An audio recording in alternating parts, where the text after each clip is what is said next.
Okay, hello everyone, and welcome back to our webinar series.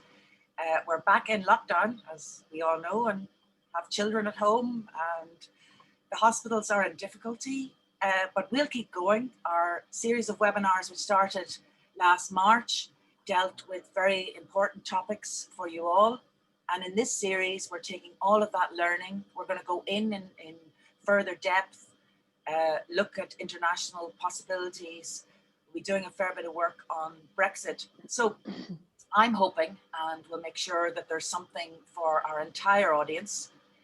And to kick us off today on a very optimistic note, we're going to look at the digital success that was Christmas. The feedback we've been getting is that everyone had a very good Christmas, that the Made Local campaign was really successful, and we got traction, and Irish people bought local, which was very important. And it's been very motivating that sales were good, and the initiatives such as Made Local, we're looking now to the next gifting events such as St. Patrick's Day and Mother's Day. And it's a platform, and I think it's been extremely beneficial.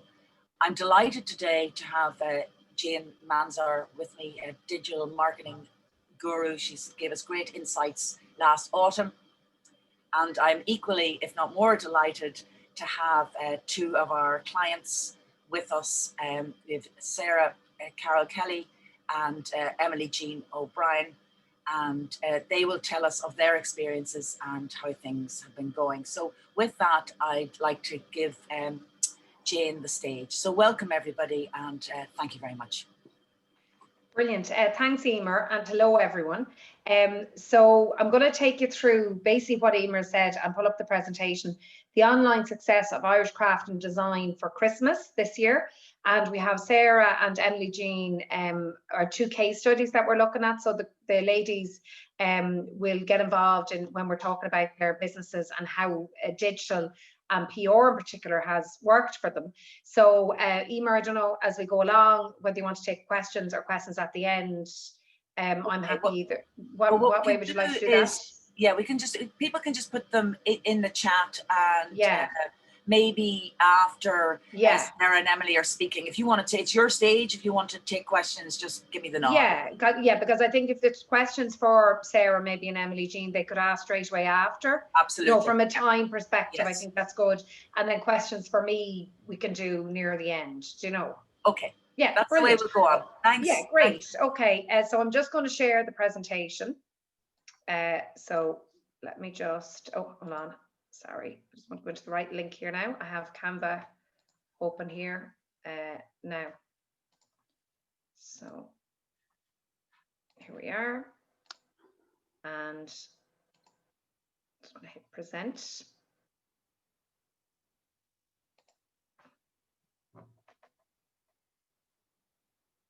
Give this 1 second to come up, sorry.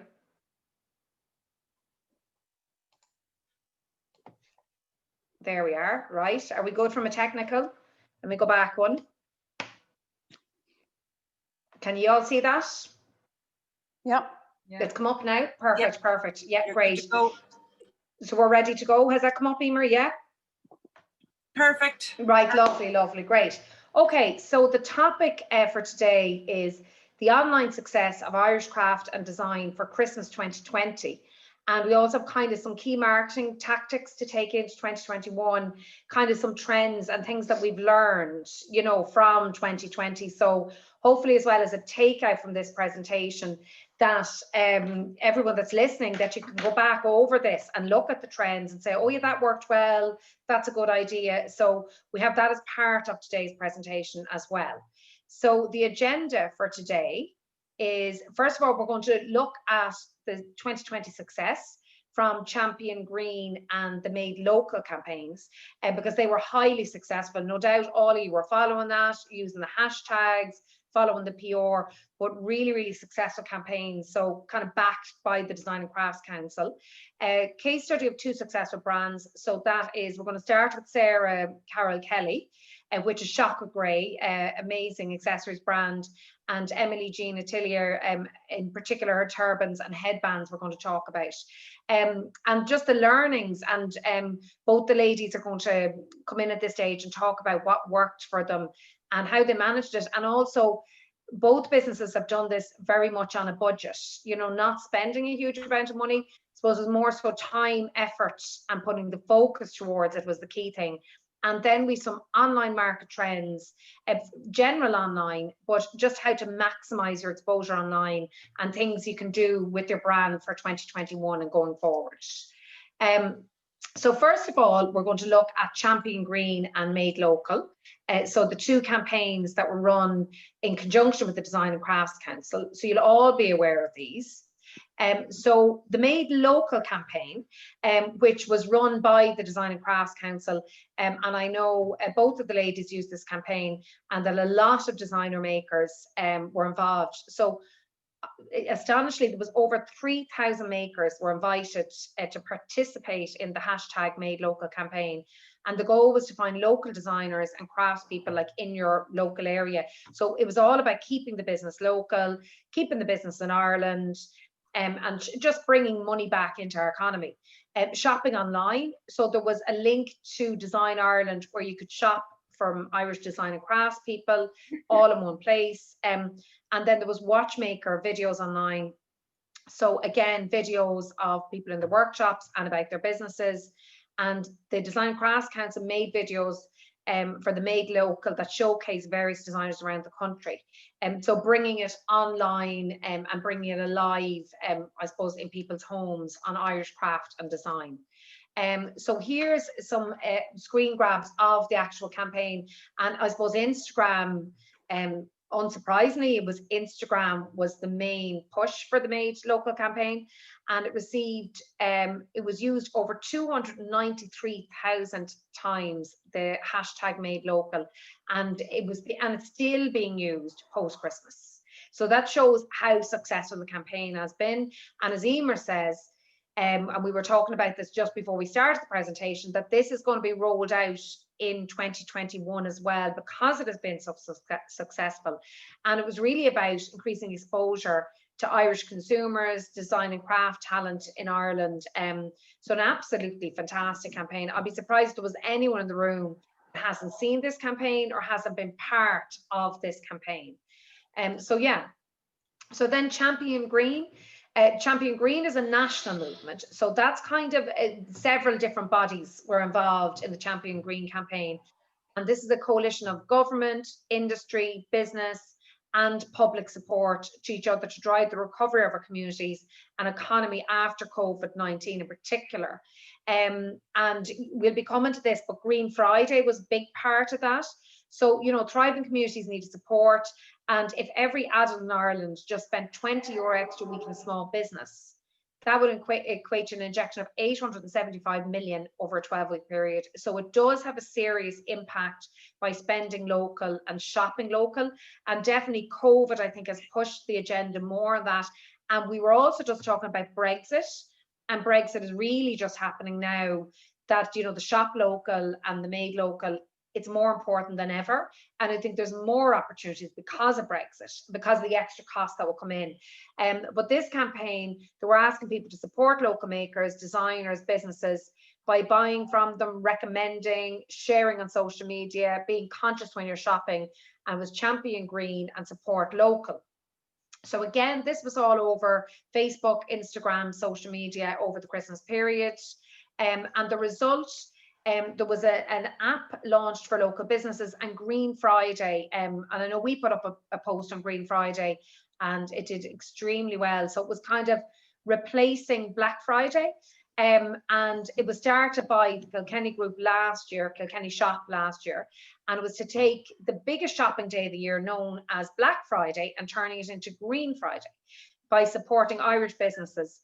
And it presents a unique opportunity for businesses, groups and individuals to unite with a common goal to encourage shoppers to support local. So I know that Green Friday was particularly successful, and that a lot of local businesses got on board, and a lot of businesses didn't actually do Black Friday this year. They decided to do Green Friday instead, moving away from Black Friday. So again, just some images on Instagram and of the coverage.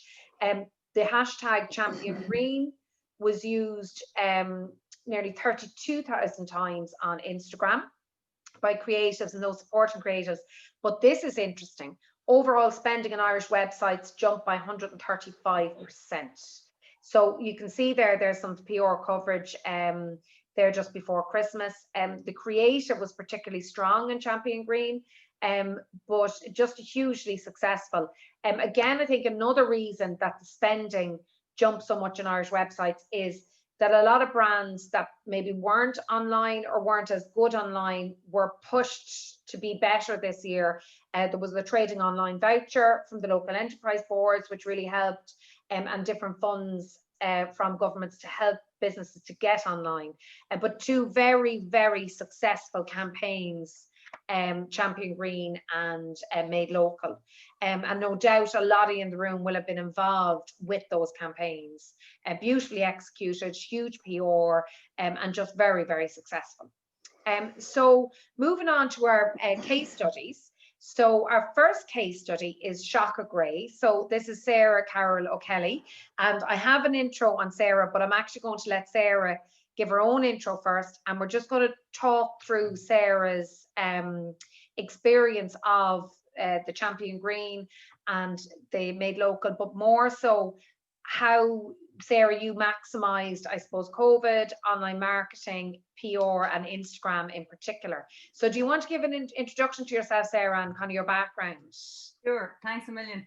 Yeah. So my name is Sarah Carol Kelly, and I make statement jewellery under the name Shock of Grey, and I use kind of unique materials, a lot of wood, clay, silicone, plastic.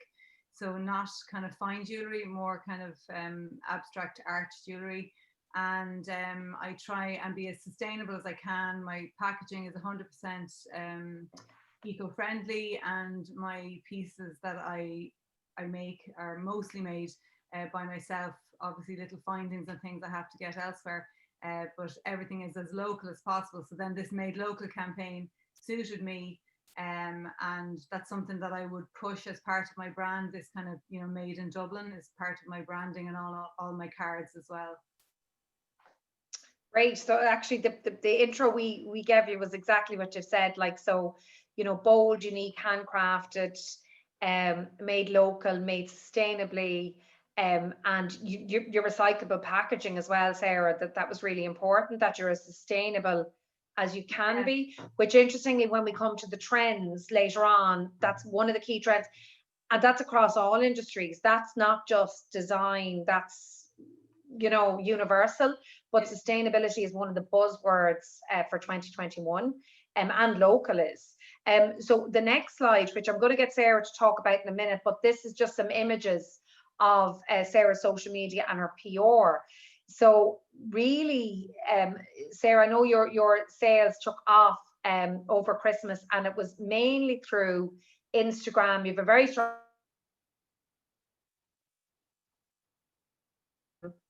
beautiful content on your page, but also you were really, really good at PR, with linking in with press. Like with a picture there, Louise McSharry wearing your earrings, and you know the traction you got through that, and getting into the magazines and the press.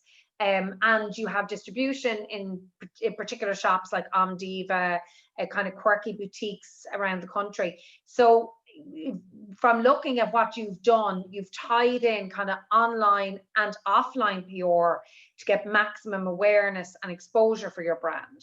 Do you want to maybe tell us how you did that and how you went about it, Sarah? Yeah, I mean, I'm still, you know, nobody's ever really happy with what they have, so I'm still not there yet. And realistically, in terms of proper PR, like official PR, I haven't done that yet. And I was to have a shoot this month, which obviously is difficult, so that's pushed on a month. And I will have a proper like PR person working with me in the new year, but in like February and March. So what I had to work with was really all like whatever I had, everything was because of lockdown. So all the photographs like I took myself at home. I tried to keep the content as varied as possible. But I think the biggest thing about the Made Local campaign was the first thing that you got was a box. It was like getting like the physical kit that you were posted by the Crafts Council was so helpful, because often you're involved in a campaign and someone just emails you a couple of JPEGs that you're supposed to stick up and everything. But they sent a box with like these little tags and the actual stickers that you could put on all your boxes. So the physical things made it seem real from the very start. And they backed that then with the kind of digital assets that you could use on your social media and everything. But I think for me that was major, because the assumption that people have access to printers and all the rest is unrealistic, especially in COVID. So that was definitely helpful.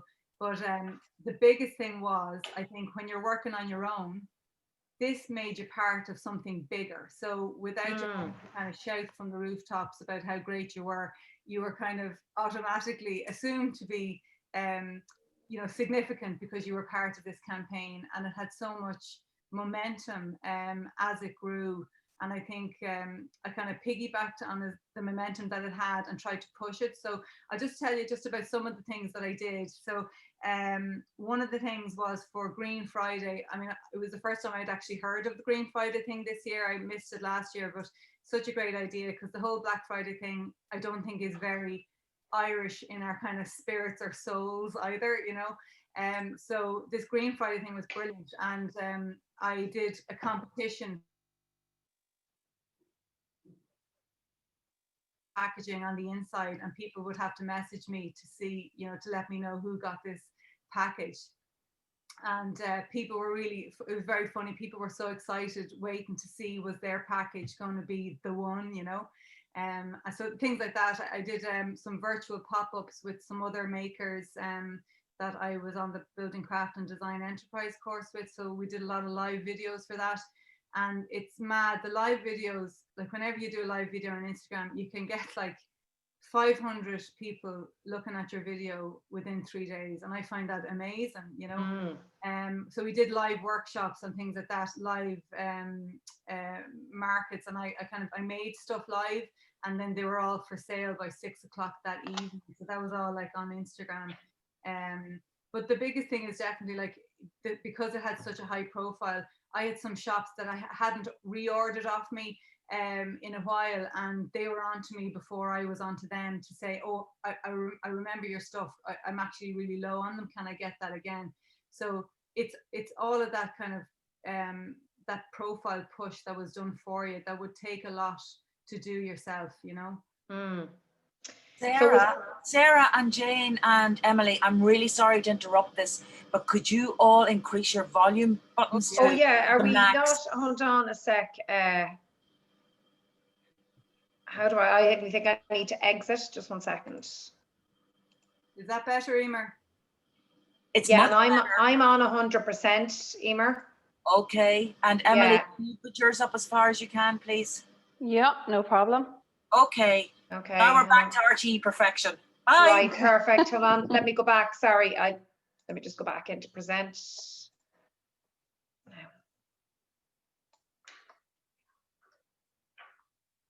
Now, sorry. You can hear us now?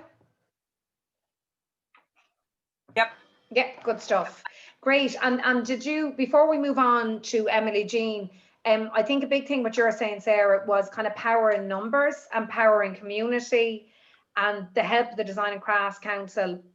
As you say, sending you the digital assets, the printed material. You didn't have to go chasing stuff, and it was everything you needed was sent to you as well, which is a major help when you're a small business. And then what I did with those assets, those physical pieces, was I made little mini packs and I sent them to all the shops that stock my stuff as stuff to remind them that this was going on. Some of them didn't actually know what was going on till I sent them the pack, and then they were in on it, So that was a great device to have in your toolkit, Yeah. And again, of course, to remind them, I'm still here if you want to put in another order. It's kind of a smart way of doing that, Yeah, very good. So amazing. So an absolutely brilliant story. And I know it's going from strength to strength. And And yeah, onwards and upwards for 2021. So the next brand we have is Emily Jean. So Emily Jean, I have a quick intro here, but I'm going to get Emily Jean to give, and it's written here, Emily Jean, but I think you're better at introducing yourself. Let me pull us up here than any slide is. So do you want to give a quick intro? All right. Thank you, Jane. Thanks for having me on today. Well, as I have to echo a lot of sorry to jump in, I have to echo a lot of what Sarah has said about just when we're on the topic of the Made Local. Because what I feel is it created a lot of awareness both nationally and locally with the general public. So what I found was after we were allowed to reopen during the summer, I had all these assets in place, and I don't know if you can see behind me here on display, I've got the Made Local signage. So as customers were coming into the shop, they were all, oh, what's this? Can you tell me more about it? And I think, again, it was bringing customers straight back to the design element and everything being handmade and buying, you know, just kind of reinforcing to buy local and buy Irish. But that was just on the Made Local. As to myself, I'm, as you say, I'm a milliner, but I'm actually rebranding this year as an accessories designer, because 2020 has taught me an awful lot and highlighted a huge amount for me and my business. So in March, everything shut down last year, and my main business was wedding focused and race meets. So all of that was cancelled, and I was left in a quandary as to what to do. And as you know, I have an atelier here just outside Galway, and I really felt I would be pulling down the shutters come April if I didn't get my thinking cap on and try to design something that could appeal to people in the environment that we were in. So I came up with the idea. Over the course of 6 weeks, I designed and launched the turbans. I felt people were working from home, Zoom was very popular, but yet ladies still wanted to stay stylish. And the funny thing was, it all coincided with the digital side of things, because everything went digital. And the Insta Lives just took off, and I was invited on by the local Galway Now magazine to do an Insta Live, and that's when I launched them in May. And from there, I really got down to brass tacks with my Instagram and Facebook, and everything I was doing, it was all through that. Any publicity I got, the majority of it was online, but I have to say I'm very thankful to the print press.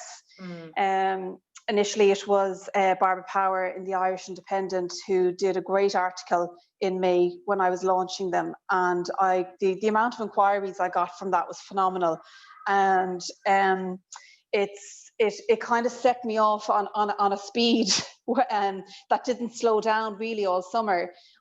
There was a lull around September, October, but then a spike again for Christmas. So when the Design and Crafts Council came out with the hashtag Love What You Give, it was great. It was great content as well. You know, it was really good content to have on the website, and it just, you're associated with a prestigious brand, and it's all very beneficial to your own brand when you can use that. And again, the mentoring with the Crafts Council has been invaluable, really. And all of the webinars has been fantastic. And that has all helped me and given me guidance and tips on how to keep promoting my product and keep it out there in the general awareness. Yeah, so, and this is astounding as well from Emily Jean's perspective when we're talking about past Emily Jean, because I was absolutely shocked being in marketing a long time and having worked in PR, or, you know, I had PR consultants working with me. I thought Emily Jean was paying a PR consultant. Like, I was 100% sure she was paying a PR consultant, because I was like, how could you be getting this coverage? Every magazine I opened, Emily Jean is there, you know, Irish Country Living, Woman's Way, The Independent, all over the place. And Emily Jean, you did this all yourself, which I just think is astounding. You know, because between press releases, photos, follow up, everything, the time that it takes. And I know that as well, you have built good relationships with the fashion writers and with the press. But would you have any hints and tips on that? Because a lot of people would be afraid of PR. They're like, I don't know where to start. Is it going to cost me a load of money? But what you've achieved yourself without paying for PR consultants, it's just been massive. Oh, yeah, well, I suppose, I mean, just speaking from a personal experience, Jane, Yeah. I think, imagery plays a huge part, and anybody will tell you that having your images good to go, that they're high res, that you have everything captioned. So in an image of a turband, if it's, say, for example, the houndstooth print, I'll have houndstooth embedded in the image along with the price. So the journalist you don't want the journalist to have to think or to have to come back to you with questions. Otherwise, they'll just move on to the next thing or to the next person in line. So having that good to go is very important. And what I did was I had a stockpile of so initially I just launched with 4 turbans. And my idea was they had to be distinctive prints, they had to be unique looking, and colourful, that they would grab the attention straight away. So obviously since then the range has expanded massively, but that's all I started with.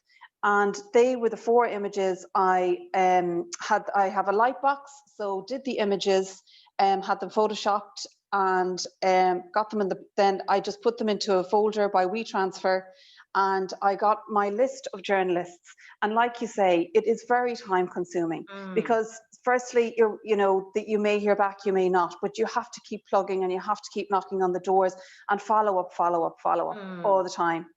Have you received them? And always, I'd always get back with thank yous. Always so appreciative of any press, because it all accumulates. And as you say, when if one magazine prints it, the next magazine might say, oh gosh, yeah, like that might be someone to watch actually. Oh yes, I saw her in the RT guide. I should think of her for something coming up. So you just want to keep that train running for as long as you can. But hence, it's something you're always working on. And tell me, you mentioned as well, follow up, you sent out the turbans, and I presume that Sarah, you would have done the same, sent out the physical product, to the influencers. Cecilia Holman Lee is there, Catherine Thomas wearing your turbans. You would have sent it. What type of packaging and how did you manage that, Emily Jean, from a cost perspective as well, when you were sending it out? Right. Well, I have lovely branded boxes. Yeah. Sorry, I have my earphones on me now, so I can't even grab one. But I would have had them printed, maybe last year. Yes. So I have a stockpile of my branded boxes. So I put that box in the lovely packaging with the turband and my little swing tag, and that would go into a white corrugated box to keep it secure. And yes, the cost is on you. Now I have to say, some people purchased them as well, which was great. Yes. Some of the personality, the high profile personalities purchased. So that was great kudos as well to know that they were that liked. But that's how I would send them out. Yeah. And the big thing, I suppose, was having the list, putting the time aside and following up, because I think that's the biggest thing in PR is, did you get it? Did you like it? Kind of a gentle approach, but not letting it slip once you've done all the work of sending them the press release, the photos and the actual pack. And I think that's one of the biggest things with PR is kind of perseverance, and building that relationship. Because I know as well, Sarah, when we're talking about this, that Louise McSharry, didn't she purchase from you? Well, it's funny. I seem to have a journalist fan club, but they're not fashion journalists. They're kind of writers and journalists. So like a year ago, a particular writer, Sinead Gleeson, bought a piece off me, and then bought a few since. And then the amount of people that have bought from me because they saw it on Sinead Gleeson. So that's great. But Louise is a friend of Sinead, so she said to me, Louise would love one of your pieces and she's going to buy one. Which one? I said, oh, hang on, I'll send it, that's okay, Yeah. So that's how that came about. But it's a bit like Emily Jean's, a mixture. So I did have some people buy pieces, I'd hear such a person was wearing it, or somebody on Diva looking for it because such a person was wearing it, but I didn't gift them, so I only actually gifted 2 things. So it's amazing. So in fairness, both of you are trendsetters, and I've seen a gap in the market, and we were saying before the presentation, which has been very beneficial to both your brands, is with Zoom, we're you know, where all we can see is people's heads or shoulders. So earrings and turbans are perfectly placed for the kind of COVID style that's happening at the moment. But you know, they're very, very good hints and tips. And what I love about this is that both of you have done this on a budget. Do you know what I mean? That you've it's really time more so than you'd spend, and the importance as well of good photography can't be understated. That once you have that in your armor, you're halfway there, because with the good photography, that's what's going to land in the press or what's going to land online on Instagram, etc. So there's our two case studies. Emer, I see a good bit in the chat, so I'm wondering other questions for the ladies and at this moment. Listen, it was absolutely super to hear it from the horse's mouths, and the two of you, absolutely well done. And behind that's an awful lot of hard work, which I really recognise. It hasn't been easy, but you've done it, and it's really great, and I'm delighted that you're here to impart hints to others. There's a kind of a general question here, but we'll kick off with it, and I'm going to stab an answer, and then I'm going to put it to the two experts, Emily and Sarah, or just for your opinion. I've got a question here about markups, retail markups, and what one should expect. Now, what I would be saying, depending on what you're making, as a rule of thumb, you're looking at between 2.6 and 2.9 as a markup. And I'll let Sarah and Emily completely contradict me, and we'll talk about that one. So we start off with Sarah. Maybe start off with Emily. Question, because my business model has changed, Emer, a huge amount since last year. So when I was in the wedding market, I'm so sorry, I'm still in it, but there's very few weddings happening now. But I have a wholesale, obviously, arm to my business. So I stock boutiques around the country. Now they are doing, for a hat, you know, I'd say it's probably going, most of my hats go out between €250 to about 350. And the markup the boutique puts on to get that price is usually between, I'd say, 2.7 to 2.9. So that was fine for my wedding hats, because I was making a profit on top of the wholesale, and then I would retail them obviously at the markup price myself from my retail store. But now that it's come to the turbans, I'm actually stuck at the moment, because I cannot afford to wholesale them. So I have had interested parties from boutiques saying, "Oh, we'd love to have them in store. You know, what are you selling them for?" And I've had to turn those stockists down for this range, because they are starting at 35 and they go up to maybe 85, you know, for maybe a silk turban. So at the moment, I'm only selling them from my website and from the shop when I can open. So that's kind of my answer to that one. Okay, thank you very much for that, Emily. Do you have anything to add, Sarah? Yeah, I just think I know there's a set rule about it, but I think when you're a maker, and again, as you say, it does depend on what you make. I think if people really want your stuff, you have a bit of power there. So I'm in a couple of shops where it's not actually like wholesale prices. It's nearly like a co-op. So they pay you, like they don't actually buy the stuff. They let you have the stuff in there. Some of them ask you to kind of pay a fee, you know, a flat fee, and then they'll only take like 30%. So that's brilliant. So there's a couple of shops that do things like that. Some of them don't take a fee at all. So you're just getting this great advertising. So then in general, though, I mean, I would try and keep, my stuff is so handmade and takes me so long to make, some less than others. Some of the simpler wooden things mightn't take as long to make, but some of the stuff that has like hand blended clay backed onto wood, hand varnished wood that's drilled, hand assembled chains, it takes so long to make it. I can't make them for any less than like 50% of the retail price, and I know that's way higher than the kind of normal rate, but then some of them I can go lower. But I think it depends on the product, and then the things that would be kind of unwholesaleable, would be then just from my website, or shops would take a limited amount of them just to kind of feature them on the shelf, you know. Okay, that's a very comprehensive answer. What I would say is don't budget on any less than 2.6 times, right? Yeah. You know, when you're dealing with retailers, don't budget on please don't on any less. And I would definitely say that 2.7, 2.8 is more realistic. I just want to put a bit of a plug in because it came up there. The Design Crafts Council is running a webinar on B2B function on your own websites on the 22nd of this month. Okay, we're running a series of 8-9 workshops, all of which you should attend, including all the Brexit ones. All right, but just for anybody who's interested in that B2B piece, please don't miss out on the 22nd. Okay, we have a question here. Can Emily Jean talk a little bit more about working with influencers? Did you just message them directly, gifting a gift, or did you pay a fee? And you don't have to tell the whole truth. You can just tell us part of it. No, I don't mind being honest at all, Emer.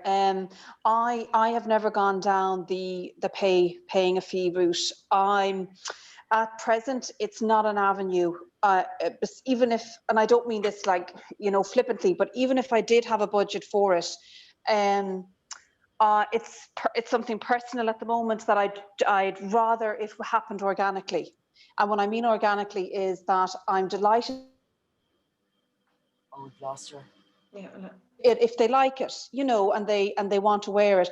But it was something that I sat at the beginning when I was going down this route. It kind of snowballed actually, because it started off with one lady that I thought might like it and like to wear it, and then when I saw the value in that, I thought, well, gosh, you know, maybe a few other high profile personalities would like to wear the pieces, but I sat down and thought about it and thought about who would align with my brand, because I didn't want to send it out to somebody who had thousands and thousands of followers, but they weren't my type of follower, or they weren't the Emily Jean type of follower, if you know what I mean. So everybody's business and it's going to be different to each other's, and a personality alignment, as I would say, is going to be different for everybody. So it's about who suits you. And then when you find that person, what I usually did was I would send a little message on Instagram introducing myself with a link to my website. And if it was something they got back to me, some you know that I sent to didn't get back to me, and that was fine. And then others did and did like it. And then, as I said, I had other ladies who either messaged me or phoned me and said that they'd like to purchase one. So that's how I kind of worked that one, Emer. I hope that answers the question. Really good. Yeah, I think that was a very positive way to approach it. You know, it's kind of that once you get into payments, it gets difficult, doesn't it? Can I jump in there, Emer? Yes. Emer, just on that, we'll be coming up in the trends, Emily Jean, that micro influencers is becoming such a bigger trend, because like that maybe, you know, there's a lot of the big influencers with the hundreds of thousands. How much are we trusting these influencers now? Because we're going there paid for promotions, they got money for it, while the micro influencer area is growing and that people are trusting that more. So that, in a way, that's kind of what you were saying as well, is you want the influencer to fit your brand. It's not necessarily about them having hundreds of thousands of eyeballs, but they have to fit what you're about. And that's really important. So it's quite interesting, Emer, it's kind of fitting in with the trends as well. Good. Listen, Emily Jean, I have a question for you here, and then maybe afterwards you'd reinforce on it, Jane. Yeah. Do you have any tips for engagement on social media and driving website traffic, Emily? Oh, for me? Yeah, can you just, sorry, Emer, can you repeat that? Slowly again. Do you have any tips for engagement on social media and driving website traffic? Okay. just to go to the driving website traffic, I actually I applied for the trading online voucher before Christmas, and I was very lucky to get it. Thankfully, I got in there. And I used, so there's a certain amount of that budget that you can use for your digital marketing. So for driving website traffic, I actually did some advertisements on Instagram, you know, where I put up my product. I put up a few products, say, for gifting for Christmas. So I would have targeted my female age group or my male age group in whatever counties. You know, you can really kind of get your demographic down, which is great on with your Instagram ads and your Facebook. So I used a bit of that budget to drive traffic that way. And I was able to see the click-through rate. So there was great click-throughs, and I could see direct sales on my Shopify that were coming from those ads on digital. And then with regards to engagement on social, I have to say I take a very honest approach to it. I'm more of a realist, I guess, as well. And I just put up what's relevant to me, and something like that's genuine. I try to keep it organic. All my posts, I have yet to do it, and Jane will probably encourage me to do this as well, is a social media calendar for the year. So that's something in my goals for 2021 is to have that done up. And other than that, gosh, I don't know. I don't know really. I just kind of, I don't have a major plan for it. How many hours a week, Emily Jean, do you spend on your social media? I get asked that a lot. Yeah. As in time, the same with Sarah, actually. If you want to answer first and then Sarah, how many hours would you put aside, or would you know, on your social media and managing it? I don't know. You don't know? Well, that's a good question. And Sarah, would you know? No. You don't know either. I know that we're 3 or 4 hours, and we're not massively active. We do 3 or 4 posts a week, but it still takes us that amount of time to plan it and analyze it, probably 3 or 4 hours. And so that's a good question. Not be part of your pricing policy. But yeah. So is there any other questions? Because interestingly, actually coming up, Emer, I'm just aware of time as well. I actually have a lot of answers to those questions in the trends piece on interaction and that. So I don't know if there's any other questions, or if we can. We'll just go. We'll take one more, and then we'll continue on. Okay, are there any tips on branding, packaging? This person finds Irish companies extremely expensive. Do you want to take that, Sarah? Yeah, I mean, I swear to God, looking for good packaging is a really hard thing, and it sort of takes a very, very long time. I couldn't tell you the amount of hours I spent trying to find that, but yeah, there's a crowd. I think they're in Cork. I think it's Cork Barry Packaging. So I've heard very good things about them. Some other people use like the Tiny Box Company. It says tinybox.co.uk. And they have really good customer service because, and then the other alternative is some people will get their stuff from Asia. But I mean, if you're trying to go with this sustainable model, the further away you're going, even though it's cheaper, you know, you have less control over what you're getting, but also that's definitely not sustainable if it's traveling that far. So yeah, I think you have to weigh it up with the kind of quality versus the sustainable brand, if that's going to be something that's key to you.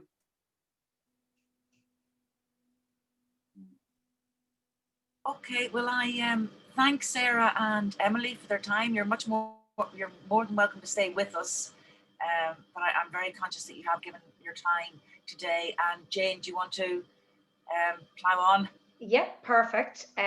So these are just some trends that we pulled together for 2021, and trends in particular for design and craft sector. So it's ironic, it's not like we planned this with Sarah's comment on sustainability. That looks like it was staged, but sustainability.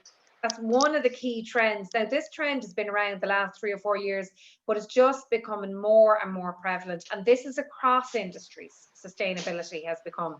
So 81% of consumers felt strongly that companies should help to improve the environment and their impact on the environment. And it's a number that's not surprising. Like it was on the RT News last night, Emer, actually, about, I think 25% of the cars that were sold in 2020 were electric cars. So, you know, even across industries, people are becoming more sustainable. And we've seen a shift in brands moving towards a more sustainable future, whether it's through the materials, like Sarah was saying, the packaging, the systems, how they manage their business, that whole shopping local. And a recommendation there, you know, if your products are made from sustainable materials, like Sarah's are and Emily Jean's, and the way you source your packaging, talk about it. Tell your customers, like, for example, Sarah got her packaging in Cork, she didn't get it in Asia. That's important to talk about that. And the processes that you're using, because people are very, very bought into it. And, you know, you can see it particularly with the younger generation, because it's having an effect on them and their lives. So sustainability is one of the key trends for 2021 and beyond. The next trend was interactive content. So again, for that person that asked about, you know, how to be effective on social media, you know, social media is a two-way process. People like to engage with you, like interactive content. And I've seen a lot of fashion brands doing this, and a lot of stylists in particular, where they're saying, oh, what would you like to see today? What would we talk about? Do you have any questions? You know, what's in fashion? Surveys, contests, like Sarah, you mentioned your contest that you linked in with the Made Local, giveaways, polls. And this will increase the length of time that users will engage with you. But also the most important thing is that they feel engaged. So you could have 10,000 followers on Instagram, but none of them engage and no likes, you know. So the recommendation there is, you know, try and engage with your followers, ask them questions in your captions, maybe give away some of your products, and maybe do some regular Q&As on your stories, but that you're talking directly to your customers and being interactive with them, rather than kind of talking at them. So that's particularly good for Instagram. In particular, I know a lot of people, Instagram will be their main platform. Then the micro influencers, which is what we were just talking about with Emily Jean, is as opposed to the premier influencers, like the big ones like, you know, Pippa and Roz, and they're brilliant as well, but they come at a cost. You know, the smaller influencers that maybe they have 1,500 or 2,000 followers, they have a larger than average social media following, but they stand for something. But if you attract enough of them, you know, through your contests, your giveaways, you can achieve numbers, a lot of numbers. So maybe you have 10 micro influencers versus say 1 influencer. They're a fraction of the cost. A lot of them don't cost anything at all. They like to support brands, but, you know, maybe send them a nice package, some information about your brand. And the recommendation there is, it's great when you don't have a huge marketing budget. And I will be assuming that a lot of people in the room wouldn't have huge marketing budgets. Most of us don't have huge marketing budgets, but still get influential people wearing your product. And then also very, very important, when you are looking at the micro influencers, look at their engagement. So how many people they're talking back and forth to, and how much engagement they're getting rather than followers. So because if they're at maybe 2,000 followers, it's looking at how many people are reacting to their posts and are engaging with them. But that is a trend as well, is micro influencers. And then diversity and inclusion. Now this is kind of from fashion and design and crafts, but and this is across industries again, but you know, the 2020s have seen an increase in social activism. You know, the diversity is like Black Lives Matter, all of that. So social activism and diversity within influencer marketing, social media, branding campaigns, you can see that now even with larger brands. It's not one size fits all. Like there's different size models. It's not, you know, there's older models being used as a mix, and consumers, they want to see brands that are more inclusive. You know, so when you're looking at your branding and that you're inclusive, you're diverse. So also with your branding and your photography, you don't need the perfect models to be wearing your products. You want it accessible and, you know, have a diverse mix of ethnicity, sizes, you know, and look at that as part of your brand. I worked with a jeans brand last year, and their sizes were up to size 20, and the models that they used was a mix of different sizes and different shapes, and diversity, and it's actually working for them, you know. So that's another trend that's really, really growing. And then finally, the last trend that we have, which no one will be surprised at, because sure, we all, I think myself included, are addicted to this, but you know, our short form videos on Instagram and TikTok.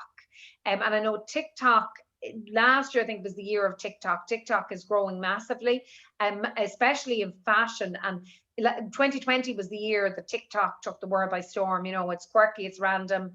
Instagram brought in the reels to kind of combat that, but a great escape during quarantine. Mainly the younger audience on TikTok, but the millennials and older generations were kind of taking notice with your Instagram reels. So the recommendation here is, if you have an Instagram account, sorry, I'm just moving down here so we can read this.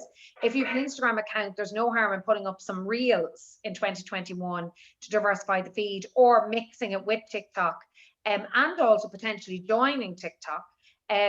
What we've seen with TikTok, I suppose, in particular, it's fashion and design brands they're using TikTok a lot, because it's quite a young platform, and video, you know. And also one thing here, but throughout Emer as well, I've said it in other presentations, is be sure to tell your story.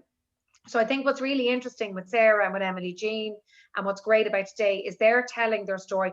They're telling and living their story, but how they live day to day and their passion, that's reflected online. So both brands, they're authentic, they're real, they're not living differently to the way that they're promoting their brands, and they're going back to their core values. And I think that's really, really important, because people see through if you're fake or anything like that. So they're kind of the key trends that we have. And that is actually the presentation where I think we've 5 or 10 minutes left for questions. And just a quick overview on the success of the different campaigns and of the Made Local. So that's my presentation. So if there's any questions, Emer, following on from that. Jane, that is really comprehensive. I think we've had a good kind of cross section of advice, and it was particularly animated by Sarah and Emily. I think we've kind of cleared the decks on questions, unless someone wants to come in with one now. Yeah. And unless someone wants to come in now, I'd really like to thank Sarah and Emily Jean for being with us for the entire time. And Jane, do you have any closing comments? No, just to say that the Design and Crafts Council is amazing, as you know, but like the Made Local and the Champion Green campaigns are absolutely amazing. And to make sure that everyone does jump on that and use the resources like the ladies have done.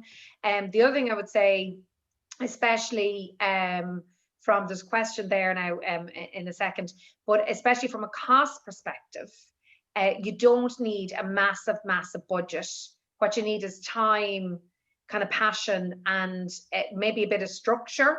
I would think, you know, that Emily Jean, I don't know, Sarah, do you use a content calendar? But things like content calendars and planning out your time for social media is something important to put into your diary. I do that. You have a content calendar, do you? I do, yeah. And a lot of it would be kind of beside, like, not necessarily the Hallmark calendar, you know, as such. Yeah. It would be the other things coming up that might be a bit sideways and independent, because that would suit my brand. So more than just the, you know, the kind of mainstream ones. Yeah, the Mother's Day or the, it's kind of, And how do you keep an eye out for those? Or do you have a calendar you follow, or? Well, a lot of the stuff, I mean, I'd be aware of it myself if it'd be coming up, but I would search for it in advance. So I'd have a 3 month ahead calendar to know what's coming up or what's coming on, or if there's like International Women's Day or something. Things like that. Yeah. So it's kind of planning. So there was a question, I think, on which I'm not sure I'm necessarily able to answer, but we'll see, on what videos would you put on TikTok? Was that the question? That's it. There's one on which videos would you put on TikTok? Yeah, so I don't know. We'll see what the ladies would answer. I suppose the videos that I've been looking on TikTok are kind of fashion videos, or just kind of snippets of people wearing outfits, or they start in one blouse and they move to the next one, or kind of something interactive and fun, or say for the accessories, maybe styling them in a different way, doing something quirky. I don't know, would you agree with me, ladies? That's kind of stuff that I've been engaging with and looking at. But Sarah, would you have any? I do have a TikTok account, but I mostly use it for stuff with my kids. And my cats. Yeah. Okay, well, kids and cat will And move. then we're the same, Sarah. We kids and cats. My daughter loves TikTok. Yeah, so I don't really. The younger Gen Zs tell me, and it's true, they are the customers of 3 and 5 and 10 years time. Yeah. Well, they are. That's true. They are, and that's the way Instagram, Emer, was 5 years ago. Like Instagram is the last 2 to 3 years that Instagram has massively taken off. Yeah. If we were doing this talk 3 or 4 years ago, it would have been Facebook. Yeah. It's so it is amazing. It's kind of, I suppose, early adopters. And I don't know, Emily Jean, are you using TikTok yet? I'm not on it yet, Jane. Yeah, it depends on the fit with the brand as well. But yeah. And was there another question there, I think? I've got a couple of questions here. Okay, I'll go with this one first. Yeah. Is there an online calendar you would recommend for social? No, well, there's two things. There is a calendar I could definitely share that we use, Emer, which just has literally the days of the week. We put our hashtags in, we put our text, what we're going to post and that. So I could definitely send that on to you. But as Sarah mentioned, the Hallmark calendar. And I would recommend, a lot of people I'm working with and doing digital plans, we would look at the Hallmark calendar, especially for designing crafts. If you go into the Hallmark website itself, and there you have Mother's Day, Father's Day, Patrick's Day, Easter, all of that type of stuff. So that would be one of the first places I would look, so that you have, and then put it in by month, so that you don't miss a particular event. But I'll have a look and see. There was another events calendar that I'm looking for, an updated one for 2020. So definitely I can send that on. But interestingly, the Hallmark calendar is one of the first ones that we go to, especially with design and crafts. Yeah.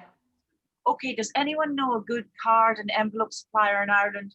Now that Amazon UK is gone, there's not much choice. Thank you. What about printers? Like, would there be, there's a lot of, there's an answer there, Clee. Yeah. Yeah. And Hackett's in Dublin do a lot of Hackett's, yeah. Yeah, that's right, Hackett's. And I hope that answers the question. Jane, could you take that quick one there from Doreen? What did Doreen ask? She's asking about Made Local and Champion Green hashtags. Yeah, and what was the question? Do you have to be a member of the club to use them?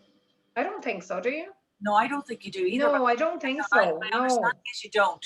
No. So that's my understanding, but I'll check that one.